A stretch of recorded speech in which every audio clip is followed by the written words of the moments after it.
While the president was addressing emissions reductions and EPA was planning for emissions reporting, two members of the White House cabinet discussed the technology to cut emissions. Clean Skies' Tyler Suiters followed the post-meeting among Energy Secretary Stephen Chu, Treasury Secretary Tim Geithner, and the leaders of several renewable energy companies. And Tyler, all those firms are benefiting from the stimulus package. That is exactly the point, Susan. Remember what we've heard from the DOE over the last week or so. This is the largest U.S. clean energy bill ever. That is apparently the new title within the department for the American Recovery Act, which was passed earlier this year.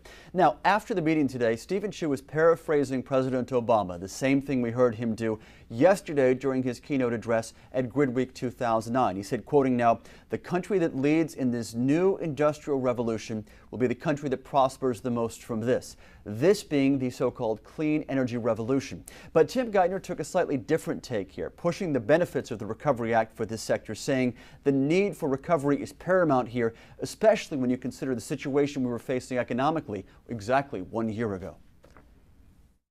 Economic activity around the world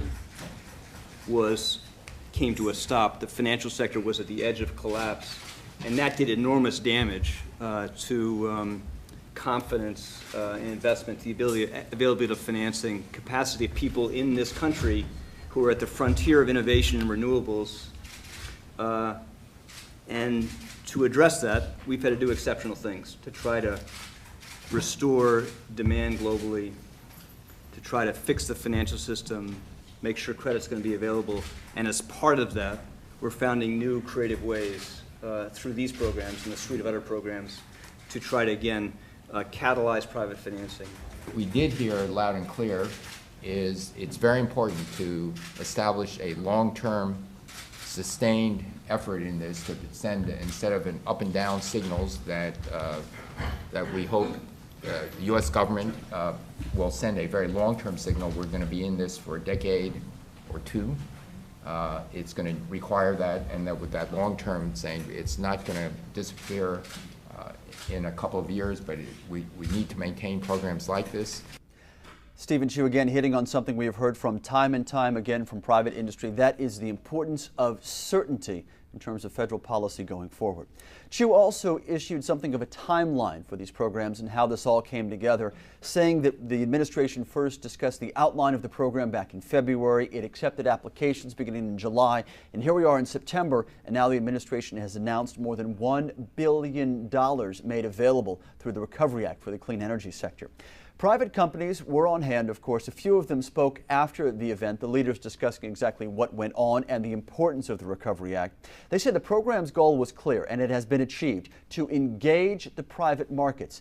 And one industry leader from the solar sector talked about results, saying his company's growth would have been flat without this funding. And he says the key here has been a bridge to liquidity in the markets because of the Recovery Act.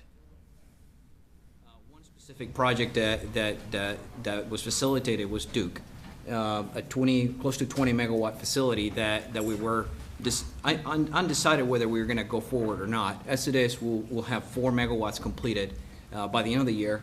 When the program is finished, it will pretty much take 5,400 cars off the road, be able to power 2,700 homes, and in aggregate, probably create about 400 to 500 jobs in the industry.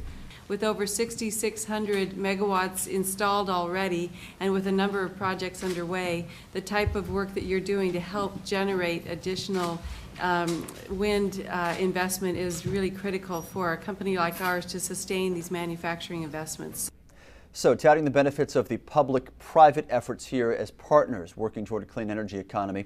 But Secretary Chu also emphasized the partnerships among the departments within the administration. Today, of course, the partnership between Treasury and Energy. Yesterday, Susan, during his speech, he talked about the partnership between Energy and Commerce, one that was underscored by his trip to China with Commerce Secretary Gary Locke earlier this summer. Now, Tyler, you were talking to Secretary Chu about the importance of all of this week's international summits, and he was talking about that what matters a lot is what what happens after a successor to the Kyoto Agreement as the most important factor here. Any talk from the secretaries about the points that President Obama laid out in his speech today? No specific points, Susan. The secretaries were in meetings with the private companies at the time of the speech. Certainly, though, they had the text of the president's speech available to them and were very clear on what he was going to say before the UN summit.